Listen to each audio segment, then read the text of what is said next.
Hallelujah! Handa na ba ang lahat na magpuri sa Panginoon? Amen. Handa na ba ang lahat magpuri sa Panginoon?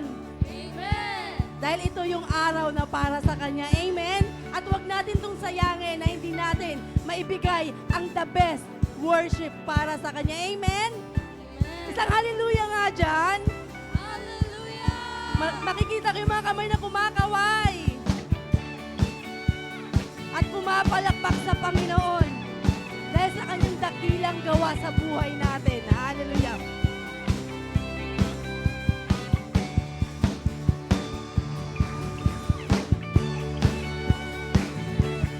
Hey! Hey! Parang ang hina. Hey, hey.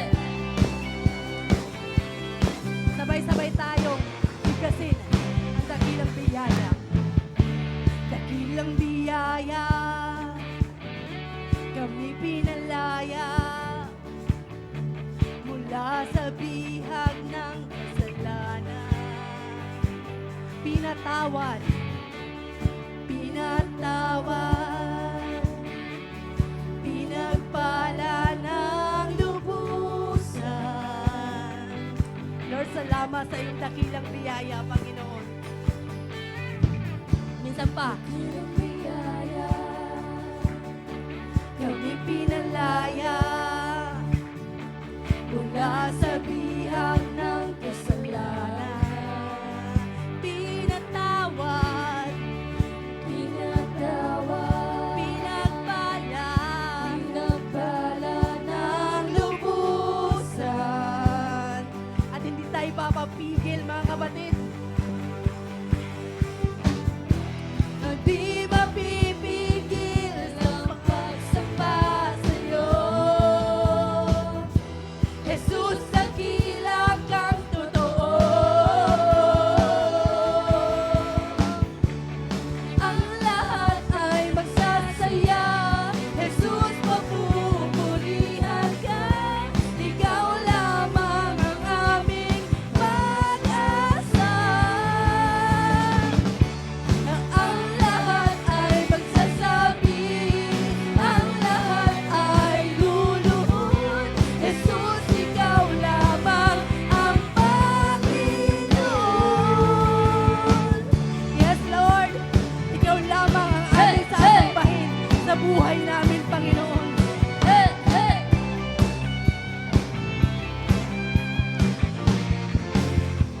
Dakilang biyaya, dakilang biyaya, kami pinalaya mula sa bihag ng kasalanan. Pinatawad at pinagpala ng lubusan. Di ba pipigil, kapatid? Di mapipigil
mo'y dadakilain. Wala na sa'yo'y maihahambing. Ang awit ko'y iyong iiging.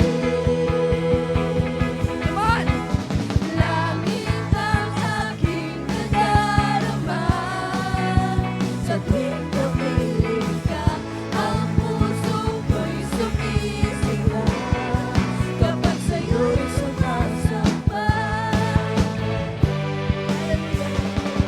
Lord, at pag-ibig mo lamang, Panginoon, ang kailangan Ang namin. kailangan ko ay pag-ibig mo, O Diyos, sa buhay ko ito.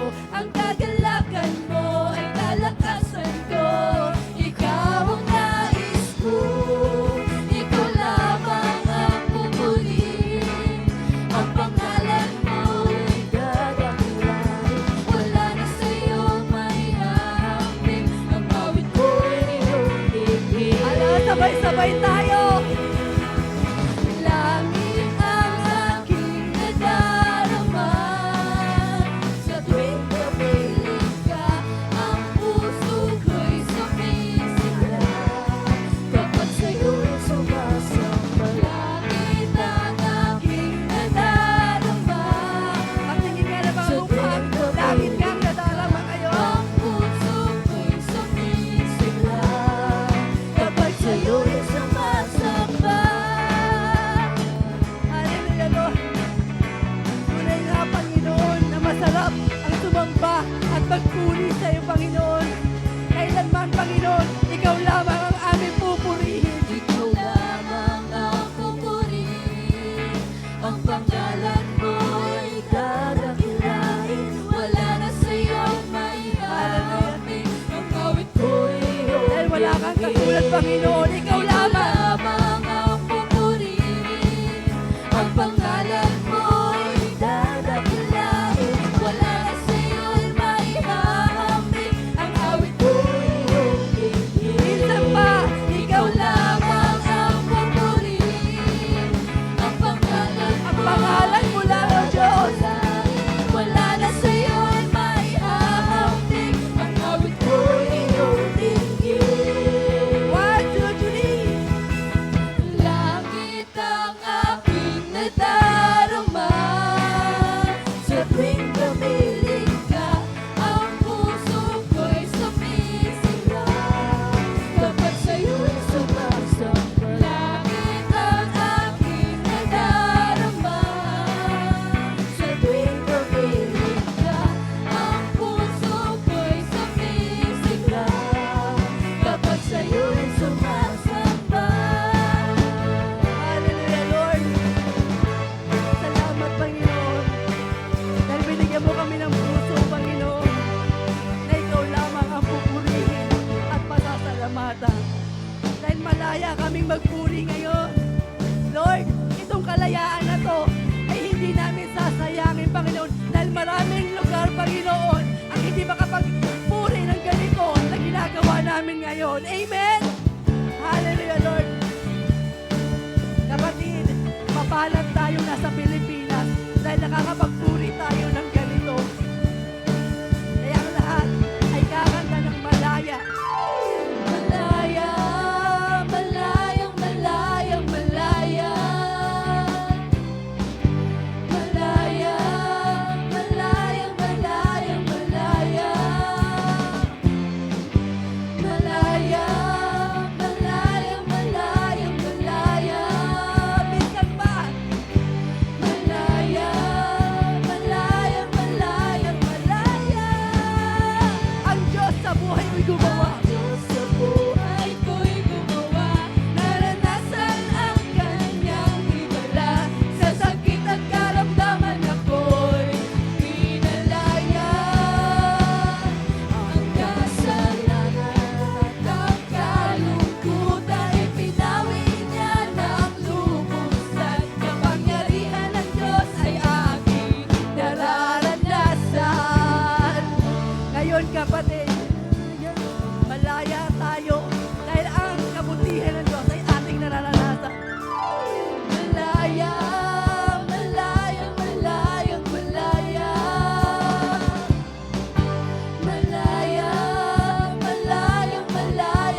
buhay mo ka ba Ang ay Diyos sa gumagawa mo. buhay ko'y gumawa. Naranasan ang kanyang himala. Sa sakit at karamdaman ako'y pinalaya. Ang kasalanan at ang kalungkutan ay pinawi niya ng lubusan. Kapangyarihan ng Diyos ay aking nararanasan. Kung ikaw ang malaya, Malayang sumigaw, malayang sumayaw, malayang lumutang, malayang lumipad, malayang sumigaw, malayang sumayaw. Kapangyarihan ng Diyos ay aking nararanasan. kung nararanasan mo ang kapangyarihan ng Diyos, Malayang sumigaw, malaya kang sumigaw, malaya kang sumayaw, malaya kang lumutang, at malaya kang malayang lumipad,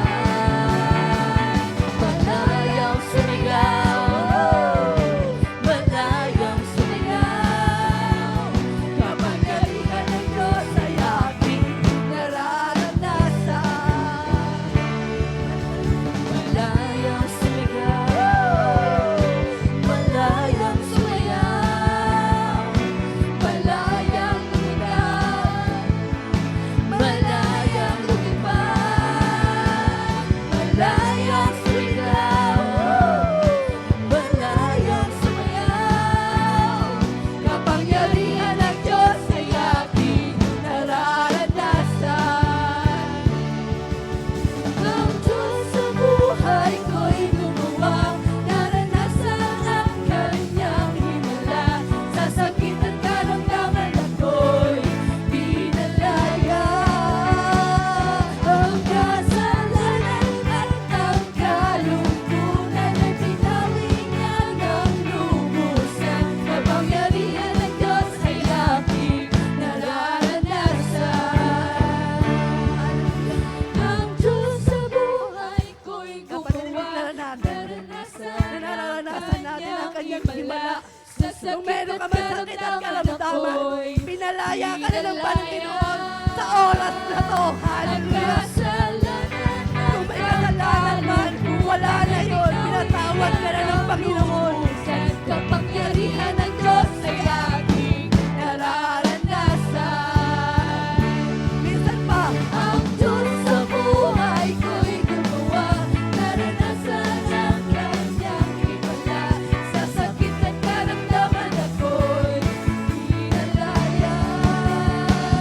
Ang kasalanan at ang kalungkutan ay pinawi niya ng lubusan. Kapangyarihan ng Diyos ay aking nararanasan. minsan pa malayang sumigaw. Malayang sumigaw, malayang sumayaw, malayang lumutang, malayang lumipad, malayang sumigaw, malayang sumayaw. Kapangyarihan ng Diyos ay aking nararanasan. Malayang sumigaw. Malayang sumigaw, malayang sumayaw, malayang lumutang, malayang lumipad, malayang sumigaw, malayang sumayaw. Kapangyarihan ng Diyos ay aking nararanasan. Hallelujah, Lord.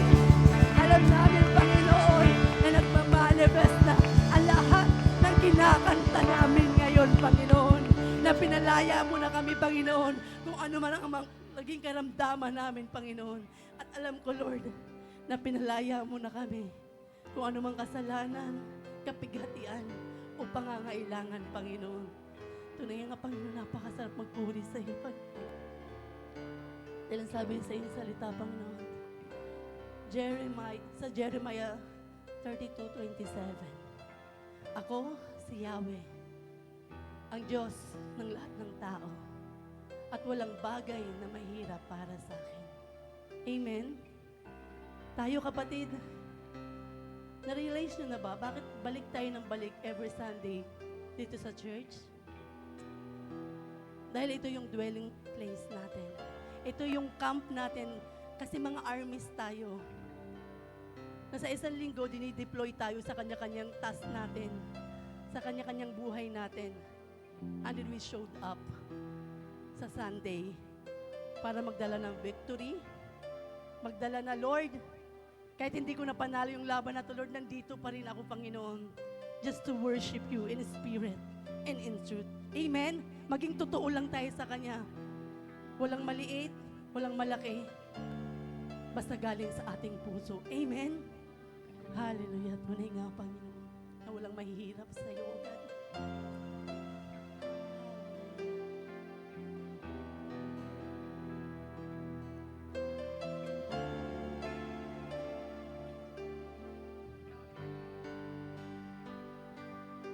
Higit sa aking kailangan,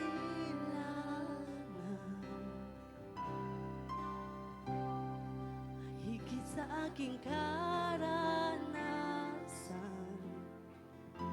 Yes, Jesus. Higit sa aking isipin ay kaya mong gawin. Higit sa aking kalakasan,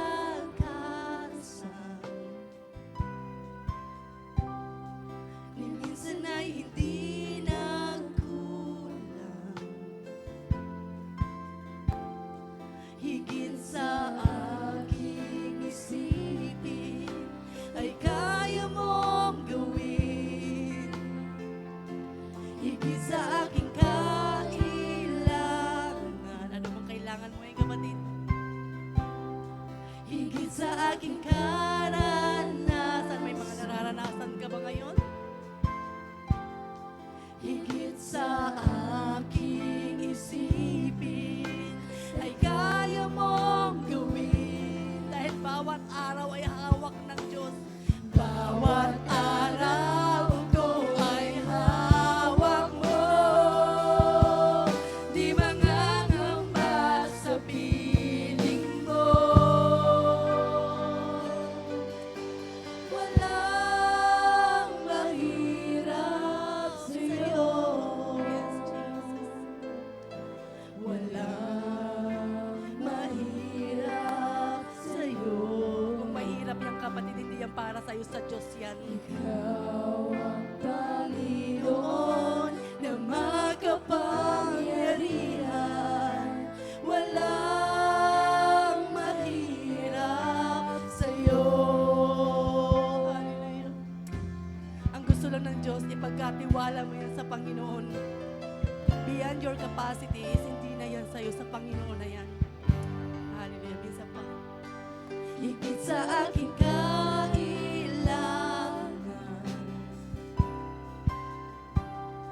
higit sa aking karanasan,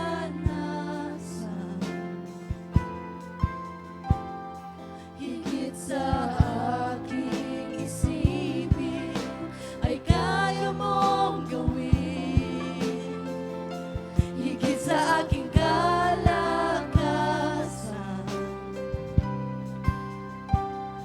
ni minsan ay hindi nagkulang.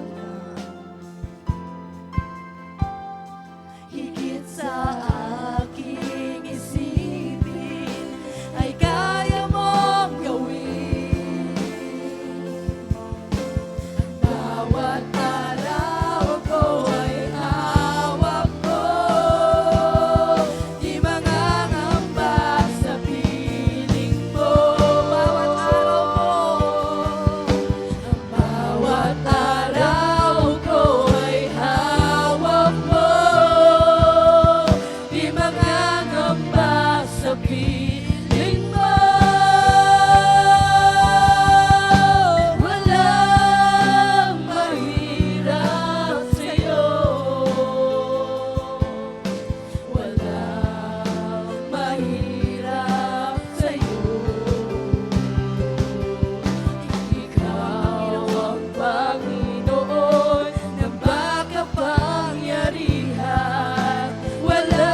malaki ang Diyos sa buhay mo. Wala siyang kapantay. Wala siyang katulad. At hindi siya nagbabago. Noon, kung paano kanya sinamahan noon, hanggang ngayon kasama mo pa rin siya, kapatid. Dahil wala siyang katulad. Hallelujah. Ikaw ang Diyos noon pa man, maging ngayon at kailanman. Sa habang panahon, wala kang katulad. Ikaw ang Diyos.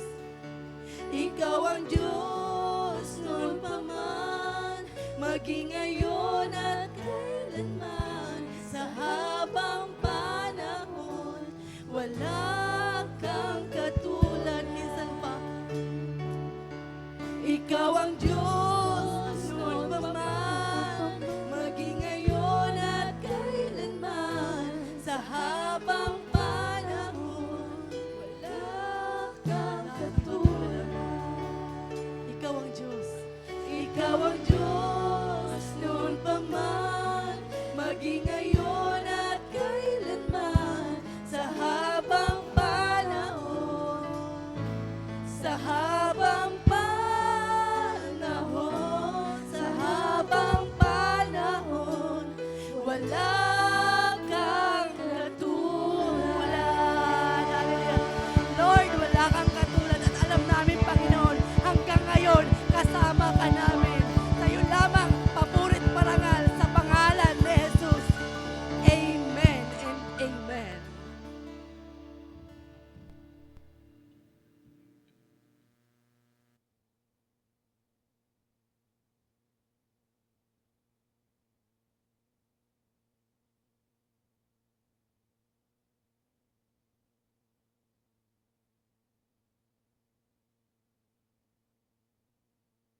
Sound. 1, 2, 3, sound. Check. Sound. We still have available seats here in front. Meron pa pong upuan dito. All passengers going to please proceed to gate 8. Okay. Magandang umaga po sa inyong lahat. Minsan pa, malakas sa palakpak para sa Diyos na buhay. Kaya dapat buhay na buhay din ang mga anak ng Diyos. Amen. Wow, pwede ba sabihan mo ang iyong katabi na miss kita? Yan. Hindi. Kaso kanina lang tayo magkasama, mamiss kita. Amen. Na-miss namin kayong lahat. Amen. And good to see you and good to be in the house of the Lord. Amen. Tama ang ating desisyon na nandito tayo ngayon dahil alam natin may gagawin si Lord. Amen. Ang bilis ng panahon, Marso na. Ilan na lang? 10 months na lang. May 13 month na uli. Amen. Hindi ba? Ang bilis-bilis as it's summertime. Amen po ba? Okay, so since this is the first Sunday of the month of March, we are introducing to you a new series. At ito po ang ating team series natin sa buwan na ito. Everybody? Ay, parang ayaw lumago. 1, 2, 3. Wow! Sino ang handang lumago?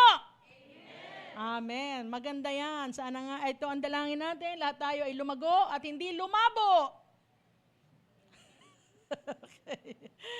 Okay. So ito po pag-usapan natin sa first part, from stuck to unstoppable. Mamaya po papaliwanag ko sa inyo. But let me give you a little background why this is our team series for the month of March. Okay. Sabi po ni Apostol Pedro, 2 Peter chapter 3 beginning verse 17, "Herefore, dear friends, since you have been forewarned, be on your guard so that you may not be carried away by the error of the lawless and fall from your secure position."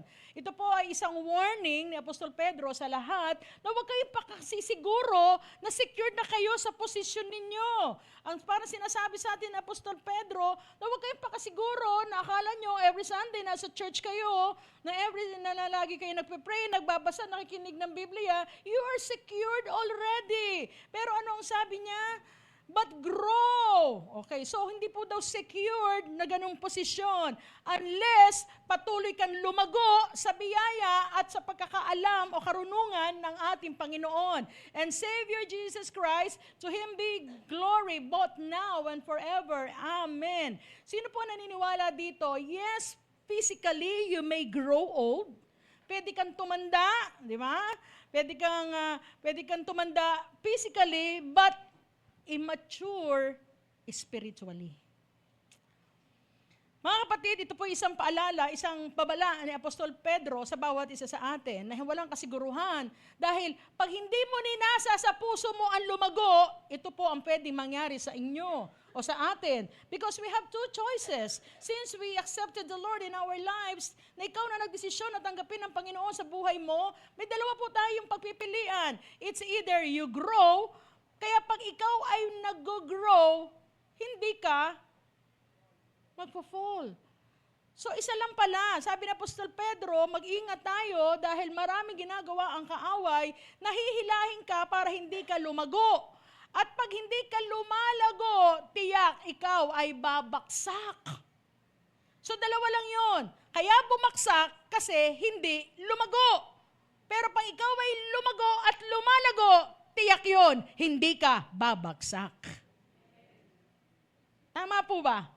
So ang dahilan pala kung bakit marami bumabaksak, alam na natin, dahil hindi niya dinesire sa puso niya na siya ay lumago. So tandaan po natin ito, birth is the beginning of growth. That even in our physical or biologically speaking, ang paglago po ay nagsimula, natural, kailangan ipanganak ka muna. Sino po dito ang hindi pinanganak, sumingaw lang? Parang kabuti lang, bilang, nandiyan ka pala. Walang ganun. Lahat tayo ipinanganak, di ba? And from there, dahil ikaw ay pinakain, di ba, inalagaan, kaya ka lumaki. Just the same with our spiritual life. Kaya nga, it's a must. Kung gusto mo lumago spiritually, kailangan mo maging born again. So when speaking born again, it is yung espiritu mo ay ipapanganak muli. Kasi hindi ka mag-grow kung hindi ka ipinanganak muli spiritually. Amen po ba? So pag being born again, it means the start of your spiritual journey. Na palalakin ka, no? So hindi pwede pala, yes, tinanggap ko ang Panginoon, I accepted the Lord, I prayed the prayer of acceptance, pero it will not stop there. Hindi titigil yun doon. Kailangan magpapatuloy ka. Saka magpapatuloy sa grace and knowledge of God. Na pag nakilala mo ang biyaya, ang Panginoon ang gusto sa ating buhay, doon ka palang lalong mag-grow. Mga kapatid, hindi tayo mag-grow sa katutulog sa bahay. Spiritually speaking, hindi ka mag-grow sa kachichismis mo, hindi ka mag-grow sa karereklamo mo. Pero sabi ng Apostol Pedro, mag-grow ka pag lalo mong kinikilala ang ating Panginoon. Di ba? Sa kaalaman sa ating Panginoon. So it's very important. Kasi si Lord ang disenyo sa atin at ang gusto niya, ang goal niya sa lahat ng mga niligtas niya, tayo ay lumago because you are designed to grow. Sabihin mo sa katabi mo yan. Bawal po sa COG Angono nagkasalita mag-isa. You're designed to grow. Bawal po dito yun. Kasi may katabi po kayo. Okay, ulitin ninyo. Sabihin nyo sa katabi ninyo. Ready, go! Yan. Yan ang gusto ko si OG Angono, mga masunurin. Palakpakan natin ang Panginoon. Okay. So ito ang disenyo ng Diyos. Yes, God will do all His ways para tayo available ang kanyang grasya, ang habag niya sa bawat isa sa atin. Pero ang tanong, ikaw ba sa sarili mo may growth plan ka? Kung pag ninegosyo, pinagpaplanuhan mo. Pag-aaral mo, pinagpaplanuhan mo. Pag-aasawa mo, pinagpaplanuhan mo. Dapat pagplanuhan mo rin ang paglago mo. Tama po ba? Uy, may kausap ba ako? Okay. Bakit kailangan natin magplano para sa ating growth? Because growth is intentional. Everybody say intentional. Pag sinabing intentional, sinasadya. Hindi lang sinasabi, ay gusto kong lumago. Tapos nakamukmuk ka lang. Di ba, sa bahay niyo nakamukmuk, paano ka lalago? Hindi po ba? Kung ang halaman nga hindi lalago pag nasa isang posisyon lang Para lumago yan, lalabas mo yan, paarawan mo yan. Tama po ba? Para madiligan mo. So ikaw din, ganun din, sa espiritu mo. Hindi ka pwede nakamukmuk ka lang sa isang lugar.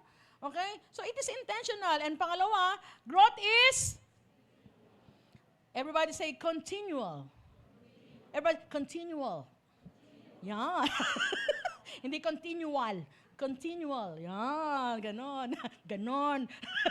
Continual, ibig sabihin, tuloy. Okay. Bakit kailangan mo magtuloy-tuloy? Because drought starts when growth stops. Ang drought, pagtuyot. Kaya sometimes, may mga nakakalungkot, may mga Kristiyano, ang empty-empty ko, dry na dry ako. O ba't ka na dry? Kasi, huminto ka, lumago. Hello? O, sino dito ang tuyot? Eh! Sino ang malago? Wow, palakpakan natin ang Panginoon.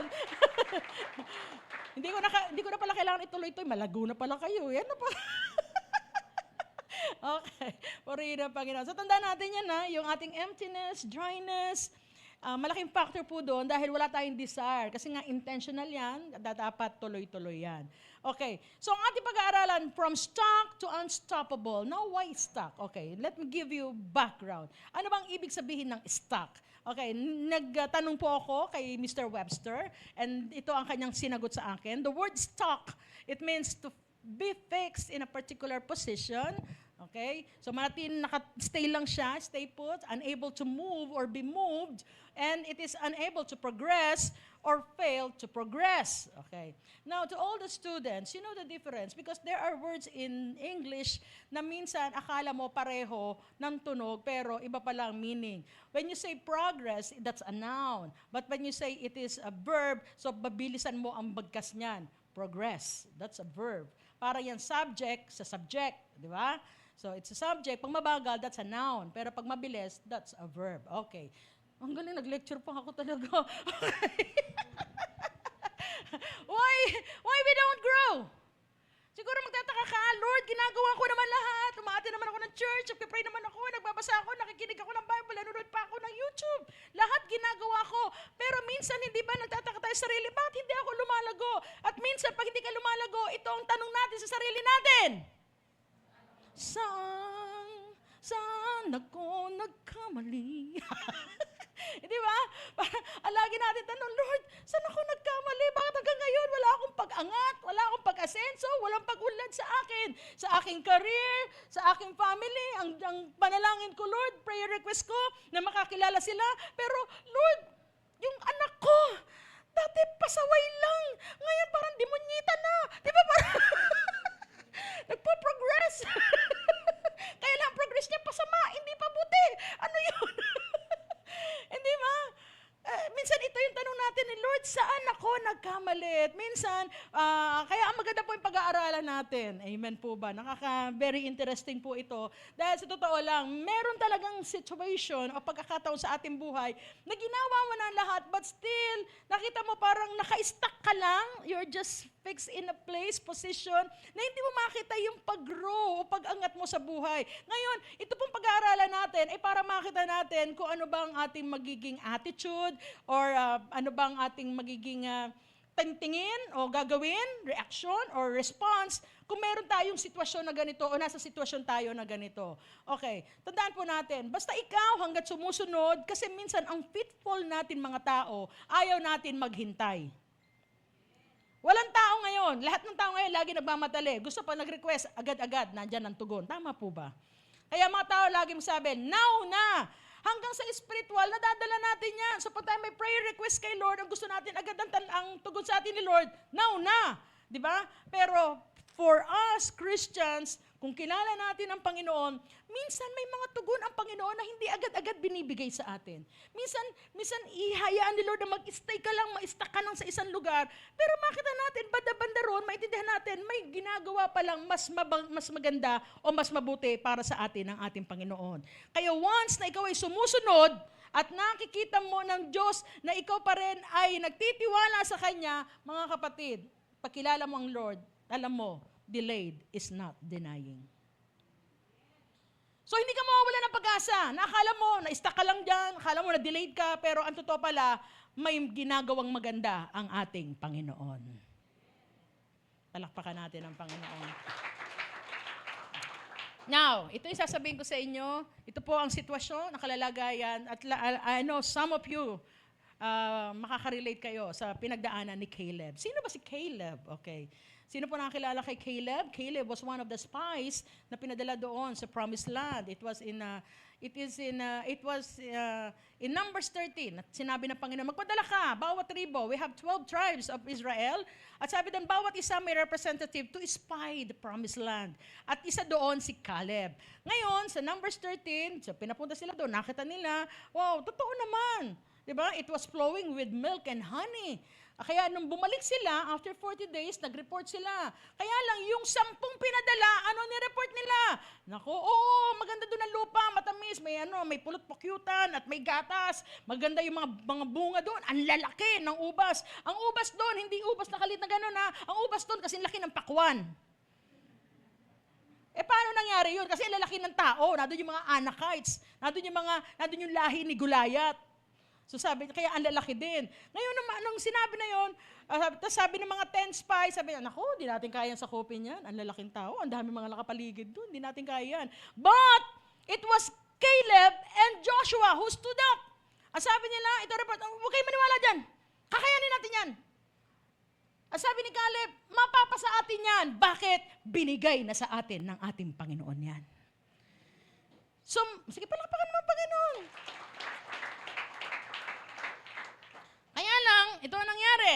Okay? So, going there, there's supposed to be 11 days from Kadesh Barnea. Kaya lang papunta doon, imbis na 11 days, naging 40 years ang nangyari sa kanya. Ngayon, si Caleb, nanindigan, sumunod, nanampalataya sa salita ng Diyos, sa pangako ng Diyos. Pero bakit hinayaan ni Lord na makasama siya sa paglalakbay ng 40 years sa wilderness? So, ibig sabihin, na-stuck din si Caleb doon sa wilderness. Kaya sa kalalagayan ni Caleb, siya yung na-delay or na-stuck dahil sa kagagawan ng iba. Minsan, ginawa mo na lahat. Alam niyo po ba, minsan nakasalala yan sa mga nakita natin, sa mga kasama natin, di ba? Kaya maganda pag-aaral natin. Pwede yan maging cause of delay. Minsan yung kapamilya mo, kaya hindi nakakaranasan ang pag-growth, ang promise ni Lord. Minsan ito yung sa mga katrabaho mo. Minsan ito yung kanegosyo mo. O minsan ito yung sa churchmate mo. Okay? Kaya pag-aralan natin ito mabuti para hindi tayo maging pasaway. Sabi mo sa katabi mo, huwag kang pasaway. Sabihin mo. Okay. Ngayon, hinayaan ng Panginoon. Narinig niya yung mga negative na yon. So, nagalit ang Panginoon. Sabi niya kay Moses, ano bang klase mga tao to? Naranasan na nila yung mga himala. Nung sila nagutom sa wilderness, kumain sila ng mana, pinadalan ko ng pugo, yung bato, bumukal yung tubig. Mabihira nakita nila nahati ang Red Sea. Lahat yung naranasan, pero bakit pasaway pa rin sila ngayon? Gusto ko na silang lipulin. Ang sabi ng Panginoon, if you will read Numbers 14, ito pa yung mga nasa unang chapter. Pero mabuti na lang, si Moses ay nakapag-intercede sa kanila, namagitan sa kanila. Okay? Sabi ni Moses, Lord, kung gagawin mo yan, ako malalaman ng mga Ehipsyo yan. Sinabi niya na, para sinasabi mo na hindi mo sila kayang dalhin doon sa lupang pangako. Ba't nilabas mo pa sila?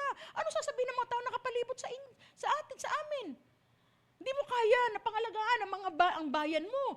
So medyo na-challenge doon ng Panginoon na mag-intercede si Moses para sa mga Israelita. At dahil sa sinabi ni Moses, ito ang sinabi ng ating Panginoon. Okay, listen to this. Numbers 14 verse 20.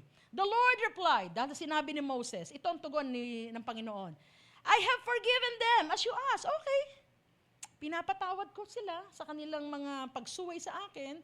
Verse 21, nevertheless, as surely as I live and as surely as the glory of the Lord fills the whole earth, not one of those who saw my glory and the signs I perform in Egypt and in the wilderness, but who disobeyed me and tested me. How many times?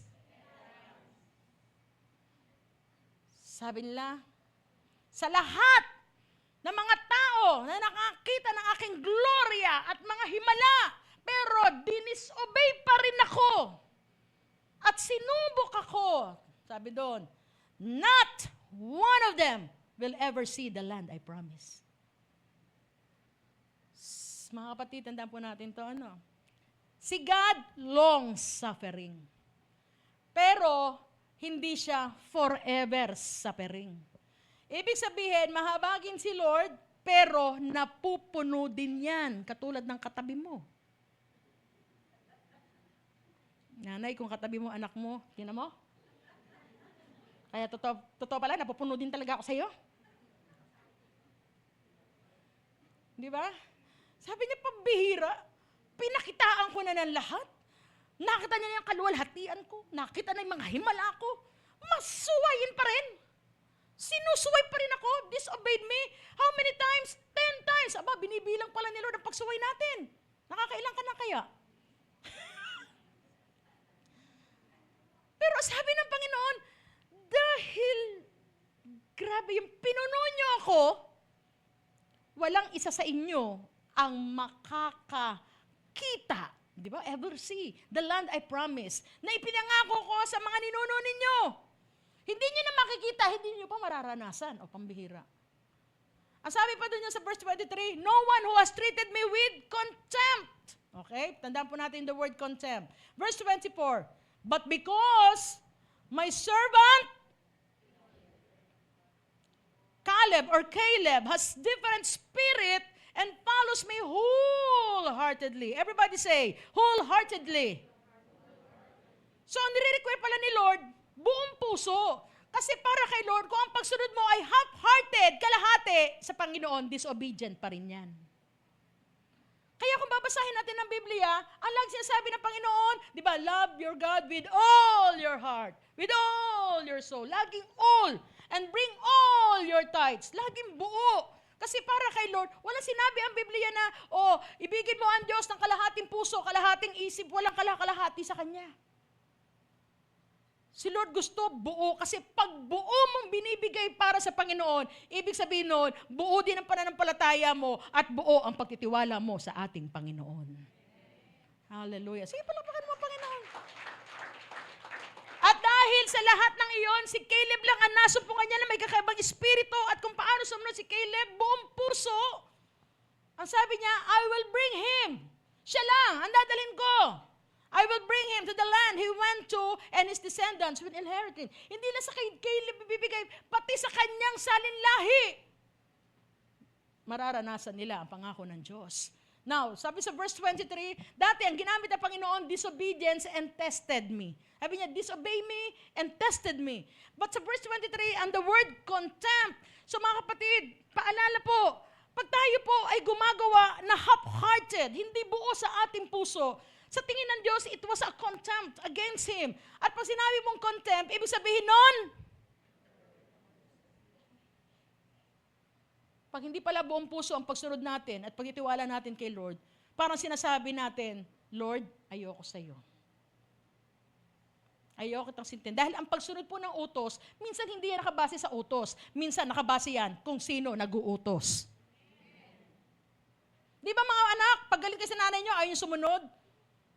Kaya nyo naman gawin maghugas ng pinggan eh. Ba't hindi kayo naghugas ng pinggan? Kasi galit kayo sa nanay nyo. Tandaan nyo yan. Ganda. Hindi ba? So sa utos, kaya mong gawin eh, kung sarili mo eh. Pero ba't hindi mo sinusunod? Dahil ganit ka sa nag-uutos. Kaya ganun din sa Lord yun. Pag hindi mo sinusunod ang Panginoon, ay isa lang ibig sabihin sa Panginoon yan. Ayaw mo kay Lord. Okay. Now, sa mga bersikulo ng ating binasa, meron po tayong makakita na dalawang klase o uri ng tao. So, we have the wilderness people. Ito yung mga tao na na-denied ng pangako ng Diyos. Hindi naranasan ang growth. Hindi nakaranasan ng pag-asenso, pag-unlad sa buhay niya. And ito ang dalangin natin na hindi ito mangyari sa atin, na hindi tayo ma-denied ng ating Panginoon. Amen? At ang pangalawa ay si Caleb. Si Caleb, yes, hindi siya na-denied, pero delayed, na-stuck siya doon. Bakit? Kasi kasama niya eh. Kasi Israelita siya eh. Dahil sinabi, nakasama tuloy siya. Na kahit gusto niyang, kasi para kay Caleb, pwede naman, hindi ba? Pwede naman kasi sabi naman, Iba daw ang espiritu ni Caleb eh. Sumunod siya wholeheartedly. Pwede naman niyang i-request kay Lord na, Lord, nakita mo naman pala na masunurin ako sa iyo eh. Eh di, dumiretso na ako ng promised land. Iwanan ko na lang yung tribes na yan. Yung mga pasaway na yan. Pwede naman yun, di ba? Pero hindi eh. Sinama din siya ni Lord doon sa wilderness for 40 years. Kung tayo, if you will wear the shoes of Caleb, siguro magtatampo ka kay Lord, Lord, ba't ako nadamay dito? Dapat nanginginain na ako ng ubas, umiinom na ako ng gatas dun eh. Bakit nakasama ako dito? Pero ito ang maganda kay Caleb. Bagamat siya nakasama doon, stuck siya sa wilderness, pero ito ang maganda at matututunan natin kay Caleb how to handle the delays better para kung ma-delayed man tayo, ma-stuck man tayo, but still, mararanasan pa rin natin ang pangako ng Diyos. Amen po ba? Okay, are you ready? Naku po, parang hindi ready. Parang 10 lang ang ready. Are you ready? Pumalakpak ang ready. Amen. Okay. So how to handle delays better? Okay, let us learn from Caleb. First, stop blaming but keep on building your faith. Sa mga tao, kung tayo siguro si Caleb, ito yung ating default mode eh. Yung lagi tayong manisi. Kaya hindi umaasenso itong buhay natin eh. Kasi mga tamad kayo. Kaya hindi lumalago itong church na to eh. Kasi kayo. Di ba? Mana-mana lang yan eh. Saan natin namana yan? Kay Adan. Tama po ba? Nung nahuli ng Panginoon, yung dalawa, bakit kayo nagtatago? Kasi yung babaeng binigay mo sa akin eh. Alam mo yun? Di ba? Doon naman si Eva, ito kasing ahas eh. Mabuti na lang wala tayo doon. Kasi kung nandun ka, tuturo ka ng ahas. Siya eh. Mabuti na lang wala kayo doon. Kasi kung nandun kayo, nasisi din kayo. Di ba? Pero tandaan po natin blaming is being irresponsible to your own destiny. Pag ikaw ay laging nagbe-blame, naninisi ka ng ibang tao, parang hinahayaan mo na kontrolin ng taong yon ang kinabukasan mo, ang buhay mo. Kasi bakit? Gusto mo munang mag-ayos sila bago umayos ang buhay mo. Gets niyo po ba sinasabi ko? Bakit mo hayaan na yung mga tao sa paligid mo ay maging maayos muna bago mo ayusin ang buhay mo? So, ibig sabihin, yung responsibility, biniblame mo sila. Pero dapat, ikaw ang responsable sa kalalagayan mo at sa paglago mo. Amen po ba? Mabuti na lang si Caleb, hindi siya, wala kang mababasa sa Biblia, sa Numbers na yun, makita mo na, at sinisi ni Caleb ang mga kasama niya. Wala! Pero sa ating pang-araw-araw, mahilig tayong manisi. To the point, pati si Lord, pwede naman talaga sisihin din ni Caleb si Lord. Lord, pambihira naman, di ba? Sabi mo naman, naging masunuri naman ako. Handa naman ako lumaban. Pero bakit naman, nakasama ako sa pag-ikot dito sa wilderness na to, 40 years din ako na-stuck. Siguro isipin ni Caleb na, unfair ka naman, Lord eh. Sila lang ang may kasalanan, ba't ako nadamay? Kaya sabi mo sa katabi mo, damay-damay yan.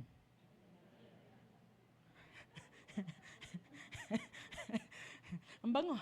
Teka lang, nagutom tuloy ako. Okay. Yan, nawala tuloy ako, nakaamoy eh. Okay, di ba? So, huwag mong hayaan na ibang tao ang magdikta kung ano magiging kinabukasan mo. Dahil ba pasaway sila, ikaw din. Magpapasaway ka, pero hindi. Maganda si Caleb. Tingnan nyo basahin natin. Ready, go.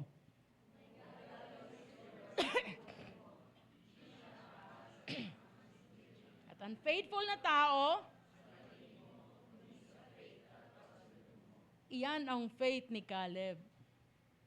Sabi ni Caleb, kung may gagawin sa akin si Lord, kung pauunlarin niya ako, kung paaasensohin niya ako at bibigay niya sa akin ang pangako niya, hindi siya babase sa mga unfaithful na tao sa paligid ko.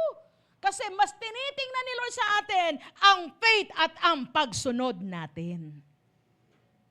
Amen po ba? Kaya mali yun, nasisisihin mo yan. Ikaw, umayos ka. Kung nakita mo silang ganyan, gagayahin mo rin.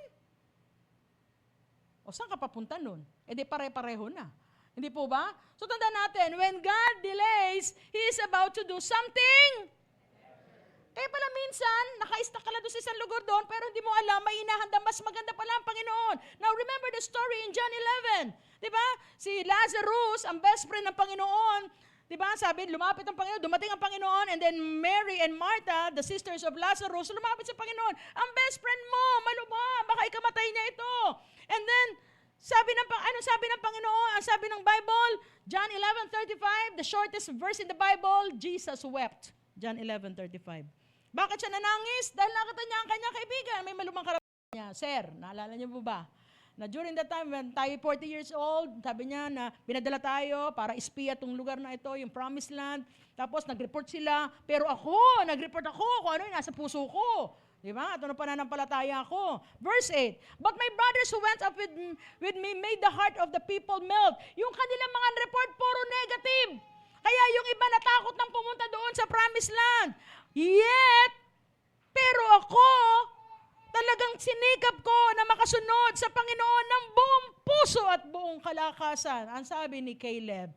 And Moses swore on that day. At dahil doon pinangakuan ako ni Moses, ang sabi niya, surely the land on which your foot had trodden shall be an inheritance for you and your children forever. Sabi niya, ito pangako sa akin ni Moses. Totoo, kung ano yung lupay na tatapakan mo, iyan ay mapapunta sa iyo. Iyan magiging kaparte mo. Diba? Sabi niya, pati yung mga anak sa linlahi mo.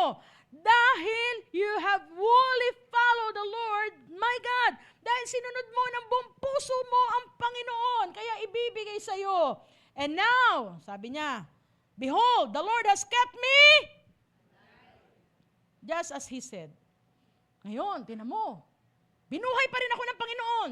This 45 years since the time that the Lord spoke this word to Moses, while Israel walked in the wilderness, and now, behold, I am this day 85 years old. Nung nagsalita niya yan, para kunin niya yung parte niya, 85 years old na yan. Pero naalala niya pa, siguro sa panahon natin ngayon, 85 years old, can you still remember that? Diba? Magtalas pa ba ang memorya mo? Pero si Caleb, grabe, sabi niya, tinan mo, binuhay pa rin ako ng Panginoon. I was 85 years old na ako ngayon, pero alam ko sa puso ko kung ba't ako binuhay ng aking Panginoon.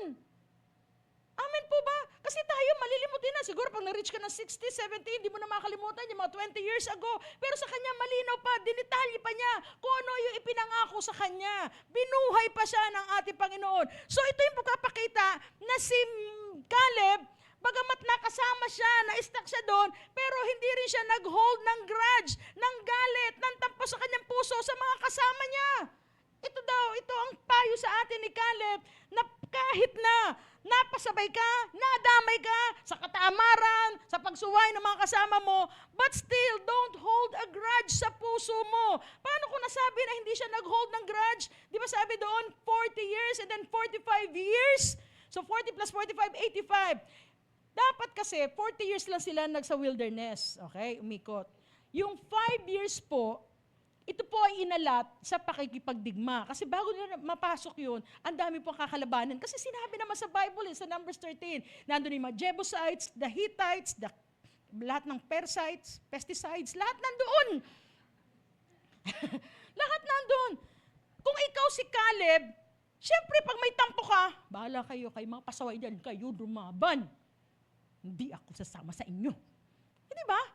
Pero tinanin nyo. Sabi niya, I devoted my life. Kasi kung galit ka, hindi ka na magpa-participate, bahala kayo dyan. Gusto niyo mag-grow yan? Hindi na ako atin dyan. Hindi na ako magbibigay, bahala kayo dyan. Pero si Caleb, hindi mo makita sa kanya yung ganun. Nakipag-cooperate pa rin siya para sama-sama sila na makapasok sa Promised Land. Pero dahil desisyon ng Panginoon, dahil sa katigasan ng ulo nyo, sabi ng Panginoon, not one of them will enter the Promised Land. Pero ito magandang maipapayo sa atin ni Caleb, na bagamat, yes, napasabay ka, na-stuck ka doon sa mga kasamang pasaway, alam sa puso niya na mga kasama niya, hindi maganda ugali, mga tamad, mga walang pakialam. Pero hindi na sa puso niya na magalit siya doon. Nagpatuloy at tinulungan pa rin niya. Di po ba? So wala siyang grudge. But, he is always grateful. Kaya nga, kita ninyo yung mga taong mapagpasalamat, pag ikaw ay grateful, you are also hopeful. Kaya nga, siguro nagawa ni Caleb yun, na in spite of this, hindi siya nagalit, hindi siya nag-hold ng grudge. Siguro lagi nasa isip, basta ako gusto ko makapasok ako sa makakapasok ako doon. So lagi niyang lagi niyang dinatandaan yung pangako ng Diyos sa kanya. At doon, habang siya ay wala pa doon, nagiging grateful siya, nagtatrabaho pa rin siya, gumagawa pa rin siya kung ano pinagagawa sa kanya ng ating Panginoon. Kaya tandaan natin mga kapatid, in every situation, 1 Thessalonians 5:18, ang sabi doon, be thankful. Always give thanks to the Lord. Ano man ang sitwasyon natin? Why? Because this is the will of God in our lives. Okay, palakpakan natin. Di ba mga magulang, alam niyo yan eh. Kung ba't ka gumigising sa umaga, you are hopeful. Minsan gusto mo magreklamo eh. Ang hirap magtrabaho, matraffic, mahal ang bilihin, mahal ang kuryente, na minsan gusto mo talagang pag-aanohin yung mga anak mo eh. Di ba? Kung makagamit na electric pan, wagas. Eh di ba? Pero ikaw talagang gusto mo lang, Lord, pero still hopeful, binibigay mo lahat 'to, pinaparanas mo sa anak mo because one day you are hopeful. Magiging matino rin ang anak mo. At balang araw, marirealize niya, magtutulong din yan sa pamilya mo. Amen po ba? So there's always hope in your heart. Okay, so tanda natin, when God gives you a promise, He will also preserve you till you see it. Sabi ni Caleb, look, alam ko, darating pa rin ang pangako ng Diyos. Bakit? Tingnan mo, ang lakas ko pa, 85 years old. And this is I'm declaring to all of you who are here today, hindi hayaan ni Lord na pumikit ang mata mo na hindi mo makita na umasenso ang buhay mo. Hindi hayaan ni Lord na pumikit ang mata mo na hindi mo nakita na magtitino ang pamilya mo o hindi sila magiging born again. Amen? And dito sa church, we are declaring, tayo mga church leaders dito, na hindi pipikit ang ating mga mata, na hindi natin makita na maraming tao ang sasamba sa ating Panginoon. Amen! Magkakaroon ng growth at magkakaroon tayo ng sarili nating sanctuary. And this is our prayer. Sabi ko, Lord, kung gawin mo yun, Pastor Manny and I always pray, Panginoon, kung dumating ang pabor mo sa buhay namin, nawa, dalangin ko, malusog, malakas ang aming katawan. Bakit gusto kong ipanalangin yon? Para naman, Lord, maibalik namin ang pagkapasalamat sa iyo sa pamamagitan ng paglilingkod namin para sa iyo. Nawa, ganun din tayo, ha? Ideklara natin, ipanalangin natin. Kaya bakit ka pinalalakas ng Panginoon? Kasi may gagawin pa siya sa buhay mo. Amen po ba? Ngayon, sa verse 11, sinabi niya kay Joshua, I'm still strong today as I was in the day that Moses sent me. Malakas ako, katulad nung 40 years old pa lang ako na ako pinadala bilang espiya. My strength now is as my strength was then for war and for going and coming. Sabi sa verse 12, now, give me this hill country of which the Lord spoke on that day. Anong pinili niya? Kasi during that time, dahil si Caleb, natuwa sa kanya ang Panginoon, he has all the rights to choose the land na gusto niyang i-inherit. Okay? May kanya-kanya. Halimbawa, sa NCR, gusto ni Caleb na, okay, I want the BGC, I want the Makati, pwede yun. But, the problem is, ganito, kung yan ang gusto mong lugar at marami diyang mga kalaban, ikaw mag-isa ang makikipaglaban doon. Hindi tulong-tulong. Okay? Halimbawa, gusto niya yung BGC, marami doon. At yung pinili ni Caleb, hill country, na kung saan, sabi doon, how the Anakim were there. Yung Anakim, ito yung mga Anakites, yung mga malalaking tao, mga higante. And take note of this. Si Caleb, ang kanyang kinalaban doon, 3 leader na mga higante. We have the Shelai, the Ahamilan, and the Almay. 3 mga leaders sa mga higante ang kinalaban niya. Giant slayer siya. Natalo niya lang lahat yun. Akalain nyo, 85 years old, kaya pang lumaban sa mga higante? Ngayon, anong itinuturo sa atin ng Panginoon doon? Bakit niya nagawa yun? Sabi niya, it may be that the Lord will be with me and I shall drive them out just as the Lord said. Malakas ang loob ni Caleb dahil alam niya, kasama niya ang Diyos. Matatalo ko sila, hindi sa lakas ko, kundi sa lakas ng aking Panginoon.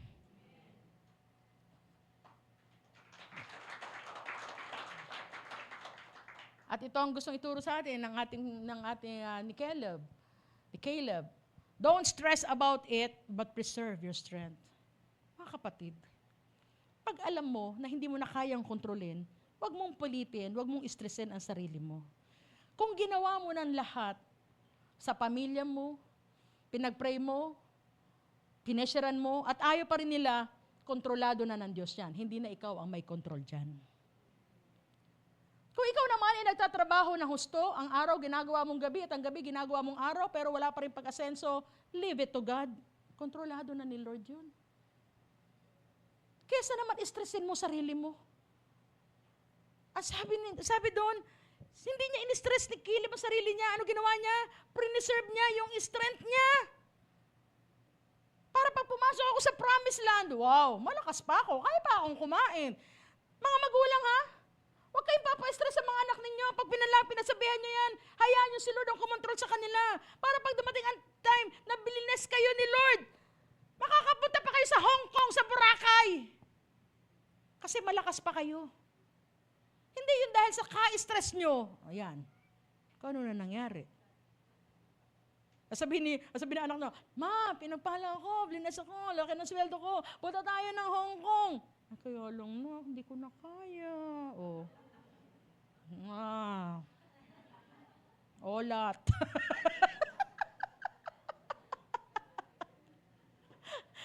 Kung kami mga leaders dito, totoo lang, biro nyo sa dami nyo, for now, how many members we have now in COG Angono, kung bawat isa, papatulan namin ng topak, naku po, tulala na ako ngayon. Tama po ba? Kaya lang, Lord, pinagsabihan mo na, pinanilang mo na, ganun pa rin, Lord. Lord, yung tupa mo, tinutopak. Oh. Bigay mo kay Lord. Hindi naman namin yan tupa, Lord, tupa mo yan. Kasi Lord, pag ako tinopak,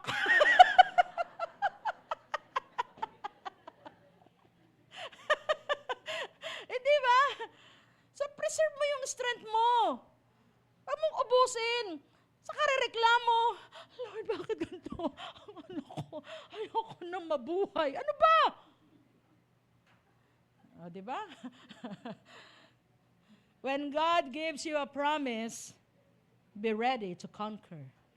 At yan ginawa, kaya nga nagpalakas si Siguro, habang siya nasa wilderness siya, kumuha siya ng mga bato. At yung bato, habang siya naglalakad, gumagano si Caleb. O, di ba? O, di ba? Para pag pumasok siya doon, malakas pa siya. Pag ikaw, alam mo may pangako sa'yo si Lord, ready kang i-conquer. Ano i-conquer mo? Unang-una yung fear. Kasi totoo lang, tatakutin ka ng mga tao sa paligid mo. Sasabihin sa'yo, ay hanggang dyan ka na lang. Diba? Kung si Caleb, nadala siya ng mga reports no 10. Oo nga, no, hindi natin kaya. Pero hindi, kinanker niya yun. Hindi! Kasama natin ang Diyos. I-conquer mo yun. Kung gusto mong masenso, maging boss balang araw, i-conquer mo yung katamaran mo. Dahil walang boss na tamad. Paano ka magiging boss? Maghapon ka nag-ML. Ano itatayo mo? LMML company. Diba? Kung gusto mo magamit na malakasan ni Lord, i-conquer mo, yung hiya mo. Natatakot kasi ako, kasi ganito ako eh. Ano ba? Hindi naman tumitingin si Lord sa nakaraan mo, at tinitingnan ni Lord, ikaw ngayon na tumanggap sa Kanya, sa tingin ni Lord, bago ka nang nilalang. So if you want, mawala ka doon, sa stock mo, kailangan, magpalakas ka, habang nandun ka, tinan natin ako ano nangyari. Alam niyo po kung anong lugar yon yung pinili ni na maging niya, inheritance niya, na maging mana niya. Sabi doon sa verse 14, therefore, ano daw lugar yon? Again, became the inheritance of Caleb, the son of Jephunneh, the Kenizzite, to this day, because he fully followed the Lord, the God of Israel. Yung pala ang hillside sa iyo na maraming tinatay na kinatatakutan dahil maraming mga higante, iyon pala yung Hebron. Pero na-conquer dahil malakas. Preserve ni Caleb ang kanyang strength. Hindi siya napadala sa mga negative na naririnig niya. Basta siya may pananampalataya. Pangako na Lord yan. Alam ko seryoso siya. Gagawin niya sa akin. And don't you know kung ano yung Hebron? Sabi ko sa inyo, from stuck to unstoppable. Why? Dahil yung Hebron na yan, ano nangyari? Remember, si Caleb came from he was a descendant of Judah. David, sa 2 Samuel 5:4, patay na to si Caleb, pero tinan nyo ha, yung lahi niya. David was 30 years old when he began to reign, and he reigned 40 years. At, again, he reigned over Judah 7 years and 6 months. And at Jerusalem, he reigned over all Israel and Judah 33 years.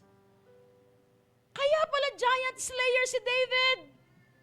Kasi yung ninuno niya na si Caleb, giant slayer din. Amen? Ngayon, Hebron. Kaya nga mga kapatid, delays to Caleb, yes, na-stuck, na-delay man si Caleb dahil sa mga kasama niya, pero dahil meron siyang tamang response, may tamang attitude, at pinakita niya yung tamang pananampalataya, na sumunod pa rin siya sa Panginoon, delays to Caleb became the place of dominion to David. Na iyon pala yung naging lugar, yung Hebron. Doon pala mamumuno ang lahi niya na si David. Mga magulang, kung sa negosyo, naka-stack ngayon sa negosyo, parang walang paglago, pero gusto lang pala naka-stack ka ngayon. Kasi gusto ni Lord, aralin mo yan. Pag-aralan mo yan, kung paano talaga magnegosyo, para ano, nasa ganoon, may maipasa ka, may maituro ka. At pag naituro mo na lahat, by example and by words, naituro mo, hindi mo alam yung anak mo. Ito rin pala, magiging lugar niya para siya ay mag-flourish, para mag-shine ang inyong mga anak. Sometimes, ini-stuck tayo ni Lord sa isang lugar, not for anything else, kasi hinuhubog tayo ni Lord. Tinitingnan ni Lord na ang pagtitiwala natin, nasa Kanya pa rin ba? O lagi lang tayo maninisi? Amen po ba? Sa leadership, ganun din. Kung paano tayo magtrato ng tao sa lahat, at even our finances, pag ikaw, nakita ng anak mo na mahusay ka mag-ano ng finance mo, may tuturo mo yan sa anak mo at di mo alam. Pag natuto yung anak mo, iyan maging susi para lalo siyang pagpalain ng ating Panginoon. So, and that will be the time, yung blessing sa'yo, hindi magtatapos. Hindi magtatapos ang blessing sa anak mo, hindi magtatapos ang blessing sa susunod na apo mo. Just like with Caleb. Hindi nagtapos sa kanya yung blessing ni Lord, yung reward ni Lord, hanggang sa kanyang kaduluduluhan. Bakit? Dahil mula din sa lipin ni Judah, doon din nanggaling ang ating Panginoong Heso Kristo. And you see the dominion ng ating Panginoon. So minsan, ini-stuck tayo ng Panginoon. Kaya tandaan natin to. God's unstoppable blessings are preserved to those who keep on growing and obeying Christians. Huwag kang magtampo. Huwag kang manisi.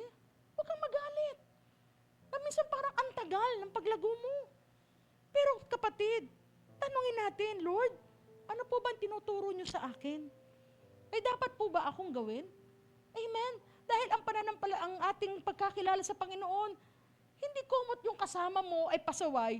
Ganun din. At alam niyo po ba, hindi talaga nakapasok yung iba na naging pasaway sa Panginoon dahil ang naka-enter lang ng promise lang, dalawa lang. It was Caleb and Joshua.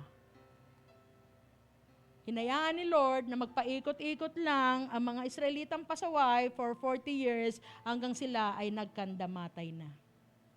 Ay mapapansin mo rin, mga kapatid, sa tao sa paligid natin, nagsisikap sila pero ang buhay, paikot-ikot lang, walang nangyayari. Dahil ang pagpapala ng Diyos ay nakareserba yan for those, katulad ni Caleb, who obey the Lord wholeheartedly. Alam ko, lahat tayo dito, gusto rin natin, lahat tayo, maranasan natin. Hindi lang sa atin, kundi dumaloy ito sa ating salinlahi. Tama po ba? You may be stuck today, pero tandaan mo kapatid, delays for the Lord means He is preparing something better for you. Ang tanong, may tama ka bang response sa iyong paghihintay sa ating Panginoon?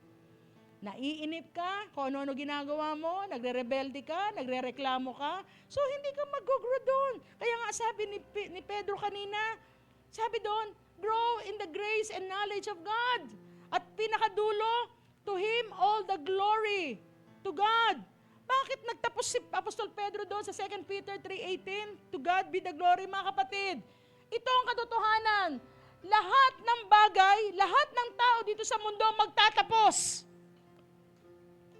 Mawawala. Pero ang dalangin ko, make it a point na bago tayo mawala dito sa mundo, nakapagbigay naman tayo ng gloria sa ating Panginoon. Hallelujah. Siguraduhin natin na nabigay tayo dahil hindi tayo na-stuck lang. Nandun lang, nawala na, tumigil na, at tuluyan ang lumayo sa ating Panginoon. Pero kung kahit nasa stuck ka na, pero you are in the waiting season, nasa delayed season ka ba ng buhay mo, pero you have faith, you have hope in your heart, na alam ko, Lord, dahil kilala kita. Kilala kita, Lord. Sabi mo sa Isaiah 46:10, pag ikaw nangako, pag ikaw nagplano, tiyak gagawin mo. Yun yung sinasabing grow in the grace of God. Nalalaman mo, si Lord pala ganito magalit. Si Lord pala ganito gumawa. Kasi pag hindi mo nalaman yan, kapatid, sabi ko sa iyo, pag na-stuck ka, lalayo ka kaagad, titigil ka agad, maninisi ka kaagad. Kaya it's good that you are here today. Kasi sabi rin ng Panginoon, make every effort para tayo ay lumago sa ating pananampalataya. And praise God, every Sunday that you are here. Diba? Ibig sabihin nun, interesado tayo na lumago sa ating espiritual na buhay. Amen. Sige, sige. And my prayer, lahat tayo maging growing Christians. Amen. My prayer. Kasi, hindi ka babaksak kung ikaw ay lumalago. Pero babaksak ka pag tumigil kang lumago. My prayer, and my declaration, lahat tayo dito, gumawa sa atin ang ating Panginoon, na hindi tayo mawawala sa mundo hanggat di natin nararanasan, na-experience ang kabutihan ng Diyos sa ating pamilya, sa ating mga anak. Lord, hindi pipikit ang mata ko na hindi ko makita na anak ko ay nagiging maayos. Maganda ang kanilang pamumuhay. Lord, hindi pipikit ang mata ko na hindi ko nakita si O.J. Angono na may sariling sanctuary. Hindi pipikit ang mata ko, Lord, na hindi ko makita na babaguhin mo ang bansang Pilipinas. Na ibabalik mo, Lord, sa magandang katatayuan ang bansang ito, Panginoon, na bagamat nakikita namin magulo, walang kaayusan, pero Lord, Ikaw ang Diyos na kilala namin at may control sa lahat ng bagay. My prayer, nawa lahat tayo, mga kapatid, lumago tayo sa pagkakilala at sa habag at biyaya ng Panginoon because there's always hope kung kilala natin ang ating Panginoon. Hallelujah. Let me all stand. Dahil lahat ay tumayo. Let us give the Lord all the glory that He deserves. Hallelujah.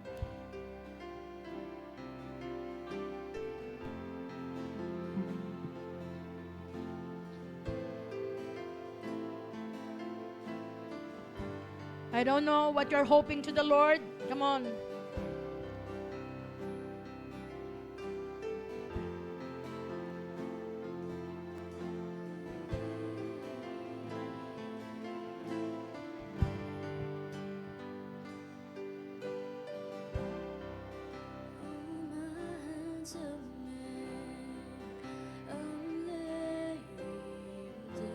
Sino po naghihintay dito sa pag-alad, pag-angat, sa pagbabago ng kanyang pamilya?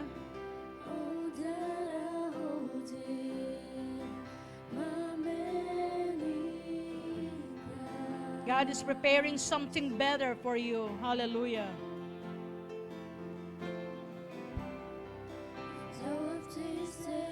sing of your great love.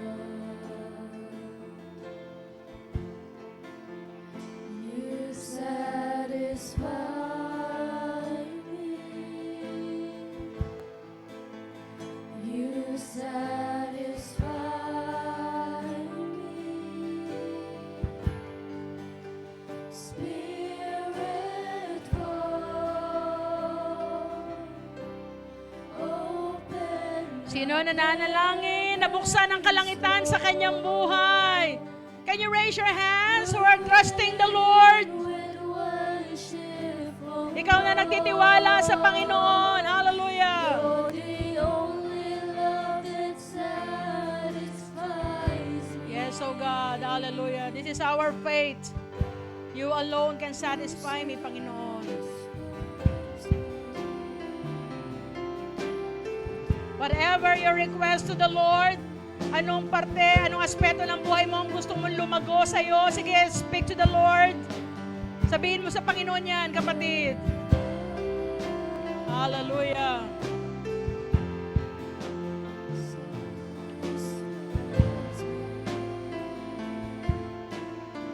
Come on, people of God. My constant request above all things.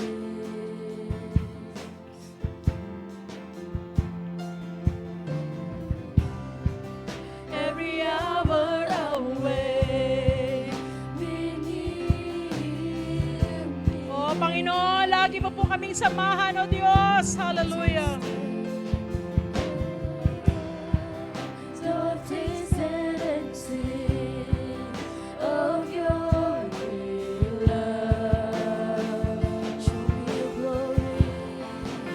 Oh, show me your glory. Your glory and greatness of God in our lives. Show me your glory. Seryoso si Lord sa pangako niya sa iyo, kapatid.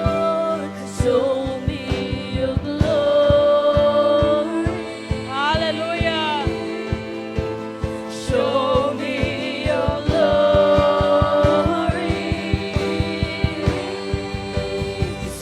Spirit fall,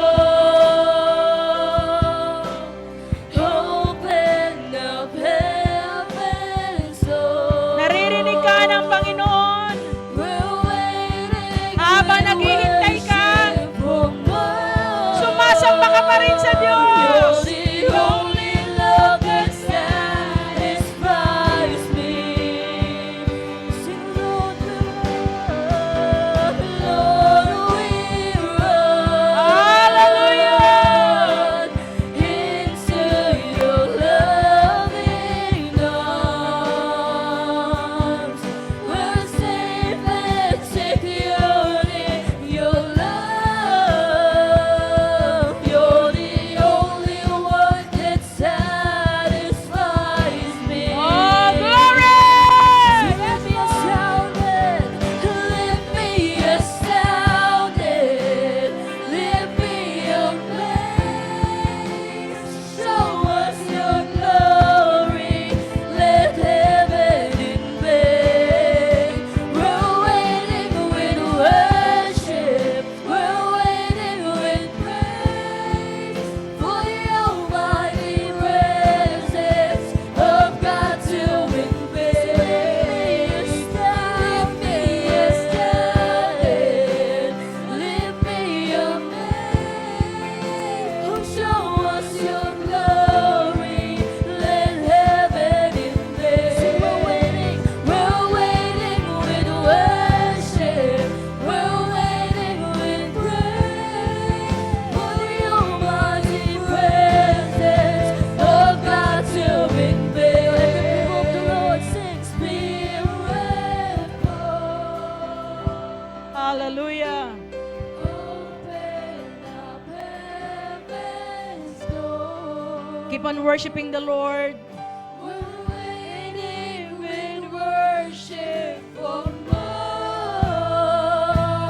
You're the only love that satisfies me. Once again, we declare this,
narito ang iyong mga anak na pinangakuan mo, Panginoon. I don't know if it is 5 years ago, 10 years ago, 20 years ago. Pero Lord, katulad kay Caleb, inalala niya 40 years ago, God has promised me. Kapatid, ang tanong, ano response mo habang kang naghihintay? Naniniwala ka ba na kaya pa rin ibigay at gawin ni Lord sa buhay mo? Na pwede ka pa rin paasensuhin, pagbutihin, ayusin ang pamilya mo, palaguin ang negosyo mo, ma-promote ka sa trabaho. I don't know whatever request that you have to God. Pero mas tinitingnan ni Lord sa atin habang naghihintay tayo, ano response natin? Si Lord seryoso, nawa seryoso rin tayo. Na hindi tayo, we are not blaming other people. We are not holding grudges. Amen? At hindi tayo nagpapa-stress sa mga negative at sa mga pangit na nasa paligid natin o nangyayari sa atin.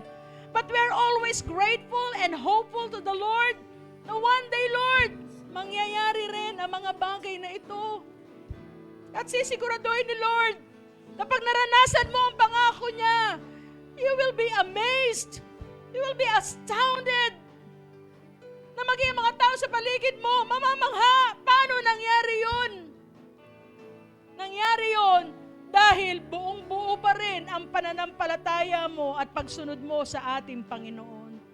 Ayaw ni Lord ang buhay mo'y paikot-ikot lang. May problema ngayon, mawawala, meron na naman, na hindi tayo makalagpas-lagpas, hindi tayo makausad. Pero kapatid, nasa atin yun. Dahil si Caleb, he received his inheritance at yung unstoppable blessing sa kanyang lahi because he found a different spirit with Caleb at ang kanyang pagsunod na buong puso sa Panginoon. At iyan ang hinahanap sa atin ng ating Panginoon. Panginoon, ang dalangin ko sa iyong mga anak na narito, turuan mo kami, O God, kung paano ginawa ni Caleb, O Lord. Hallelujah.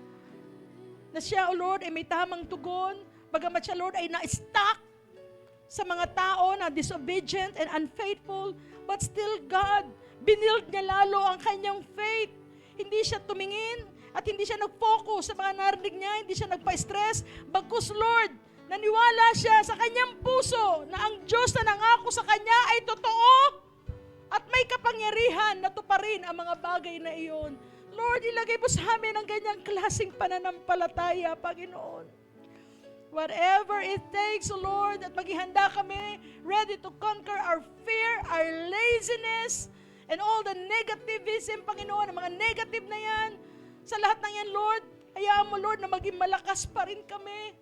In Jesus' name, at alam ko, Lord, and I'm declaring, na Lord, darating ang mga pangako mo na malakas pa ang aming mga katawan, Panginoon. Mararanasan namin ang pabor mo, Panginoon, na malakas pa rin kami, O Diyos, at buhay na buhay.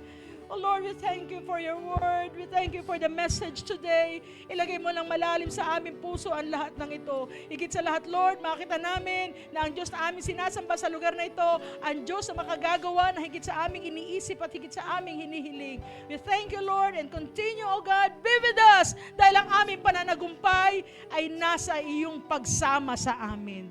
We thank you, Lord, and we give you all the glory. Bless your people, O God. In Jesus' name we pray. Amen and amen. Sige po, patuloy tayo nakatayo at tayo dadako sa ating communion.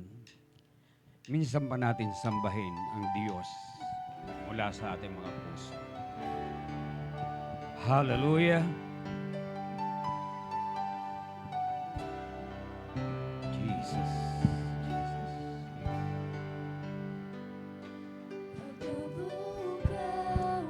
Hallelujah.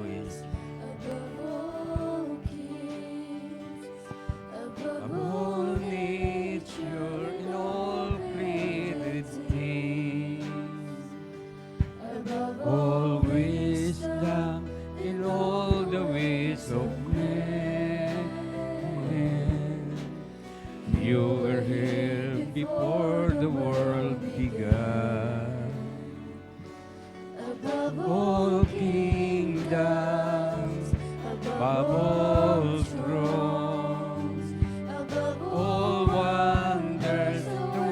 has ever known. Above all Of wealth and treasures of the earth, there's no way to measure of your worth. Crucified, leave behind the storm, you live to die, rejected and alone, like a rose trampled on the ground, to fall into the green above all. Hallelujah. Itaas po natin ang ating mga tinapay. Maraming salamat po aming Ama, aming Diyos, na ibinigay mo ang iyong kaisa-isang anak upang mabayubay doon sa krus ng Kalbaryo. Nagpapasalamat po kami dahil kami, kahit hindi karapat-dapat, pinagindapat mo dahil sa ginawa mo doon sa krus ng Kalbaryo. Bilang makasalanan, Panginoon, nung mapako ka doon sa krus, tinubos mo kami upang alisin ang lahat ng kasalanan at ituring mo kaming matuwid sa iyong harapan, Panginoon. Inaalala po namin sa mga sandaling ito ang ginawa mo dun sa krus ng Kalbaryo. Ang tinapay na ito na simbolo ng iyong katawan, maraming salamat dahil aalalahanin ka namin sa pamamagitan nito at dun sa ginawa mo sa krus ng Kalbaryo. Lord, kayo po nakakaalam ng laman ng aming mga puso't pag-iisip. At kung ano man po ang aming nagawang mga pagkakasala, patawarin niyo po kami. At hugasan niyo po kami ng banal mong dugo, Panginoong Hesus, na nabuhos dun sa krus ng Kalbaryo, at pagindapatin niyo po kami, banal na Espiritu. Lord, pagpalain niyo po ang tinapay na ito, magsilbing kalakasan, kagalingan ng aming mga pisikal na katawan. Salamat po sa pangalan ni Jesus. Kainin po natin ng sabay-sabay.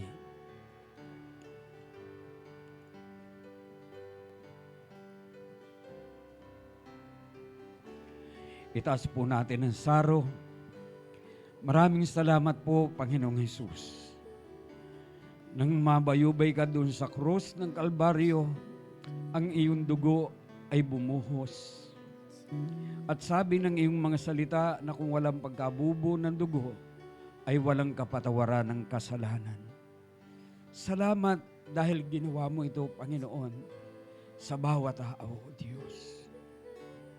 At ngayon, Panginoon, salamat dahil sa dugo mo na nabuhos sa krus ng Kalbaryo, nagkaroon kami ng kalayaan, kapatawaran ng kasalanan, kalayaan sa sumpa ng sakit karamdaman, at sa sumpa, hallelujah, ng kahirapan. Kaya maraming salamat sa katas ng ubas na ito, na kung hindi dahil sa dugong nabuhos doon sa krus, hindi namin alam kung nasaan kami ngayon, Panginoon. Kaya ilagay mo po na malalim sa aming mga puso't pag-iisip, nang ginawa mo dun sa krus ng Kalbaryo ay napakalaking biyaya para sa lahat ng sumampalataya sa iyo, Panginoon. Kaya ngayon, pagpalain niyo po ang katas ng ubas na ito na maging simbolo, Panginoon, hallelujah, sa ginawa mo dun sa krus ng Kalbaryo. Salamat po sa lahat ng ito. Sa pangalan ni Jesus, inumin po natin ng sabay-sabay.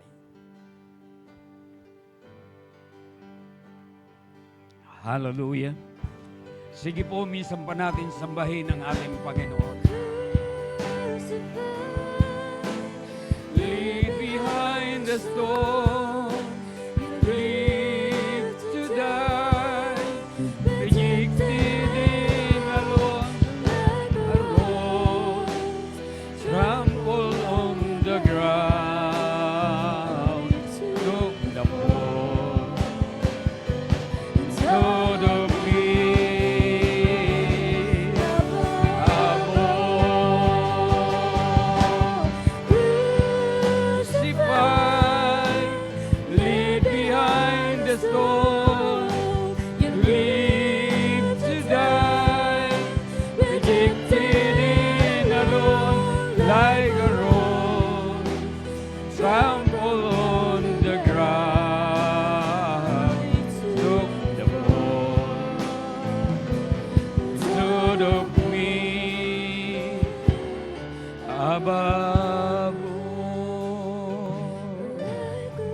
Yes, O Lord, hallelujah.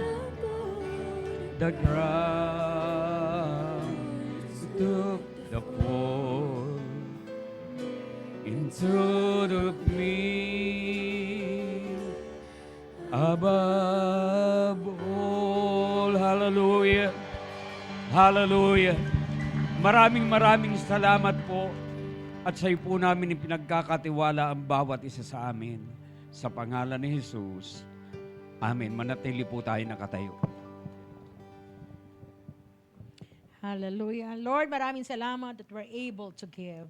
We thank you, Lord, for the strength. Dahil ikaw ang nagsabi sa Deuteronomy 8:18, ng aming lakas, ikaw ang nagbibigay ng lakas para kami ay yumaman at pagpalain. Sa bawat araw sa iyong proteksyon, salamat po, Panginoon, at salamat din sa karunungan kung paano namin gagamitin ang mga pinagkatiwala mo sa amin na mga pananalapi. Lord, ito'y magamit hindi lamang para sa aming pansarili, kundi maging bahagi kami sa pagkapalago ng iyong kingdom dito sa mundo. At salamat, Panginoon, sa iyong mga anak na patuloy na sumusunod sa iyong utos na ang pagbibigay, Panginoon, upang marami pang kaluluwa ang makakilala sa iyo at ikaw at sila'y sumampalataya sa nag-iisa at tunay na Diyos. Pagpalayo po ang bawat isa sa pangalan ni Jesus.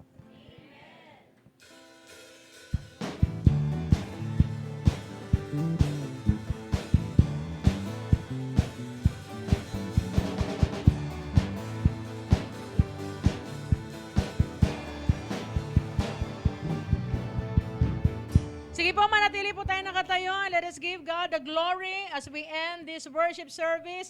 Lahat ng pinagpala ng Diyos, sumigaw na malakas na Hallelujah! Hallelujah! Sige po, ibigay natin ang gloria sa Panginoon. Jesus, sa'yo ang kapurihan,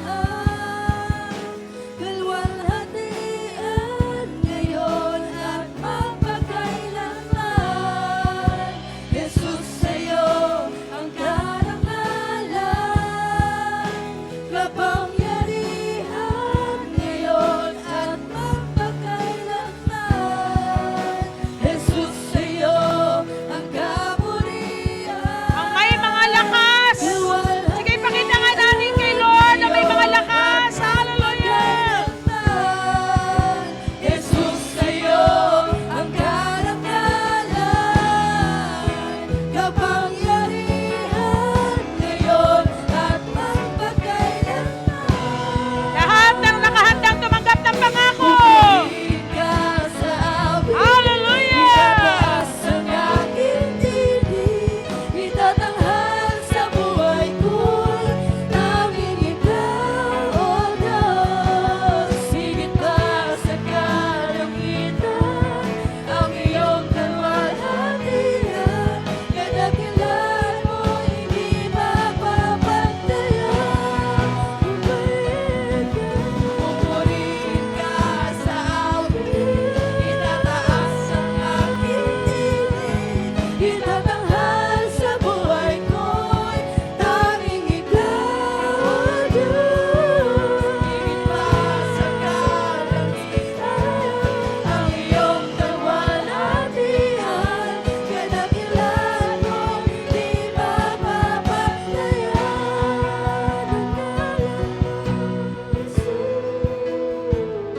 Sige, sabihin natin na malakas. Ang itinataas natin sa lugar na ito. Hallelujah. Maraming salamat po, Panginoon. What a rest that we receive from you. Minsan pa, Lord, pinatunayan mo ang tunay na kapahingahan ay sa iyong presensya. Salamat, Lord, hindi mo lang kami pinagpahinga, kundi tinuruan mo pa kami, Panginoon. At salamat, Lord, that you are guiding us para ma-fulfill ang mga promises mo sa bawat isa sa amin. Ang dalangin ko, Panginoon, na patuloy mo, Ama, na palakasin, patatagin ang pananampalataya ng bawat isa. At higit sa lahat, Lord, na magkaroon ng desire na kilalanin ka at lumago spiritually. Dahil, Lord, sinabi ni Apostol Pedro, hindi kami babaksak kung kami ay patuloy na nagdi-desire na lumago. Ang dalayan ko, Lord, na itanim mo to na malalim sa puso ng bawat isa. Be with us, Lord, sa susunod na mga araw sa aming mga buhay. Nawa, Lord, maitago pa rin namin sa aming puso ang pangako mo. May tago namin, O Lord, hallelujah, sa aming puso ang pananampalataya sa iyo, Lord. Whatever challenges na aming kaharapin, anuman, O Lord, ang kaguluhan sa aming kapaligiran, naniniwala kami na merong Diyos na makapangyarihan at may kontrol sa lahat ng bagay. Panginoon, pagpalain mo ang iyong mga anak sa aming pag-uwi, Panginoon. Babaunin namin ang kapayapaan, babaunin namin, Panginoon, ang iyong pag-ibig, at babaunin namin ang iyong proteksyon. We thank you, Lord, for you are the good, good God. And we thank you, Lord, dahil ikaw ang Diyos na aming Ama na kailanman hindi magpapabaya sa bawat isa sa amin. Mga kapatid, itaas natin ang pangalan ng Panginoon. Hallelujah. And we say, everybody say, Amen! God bless everyone.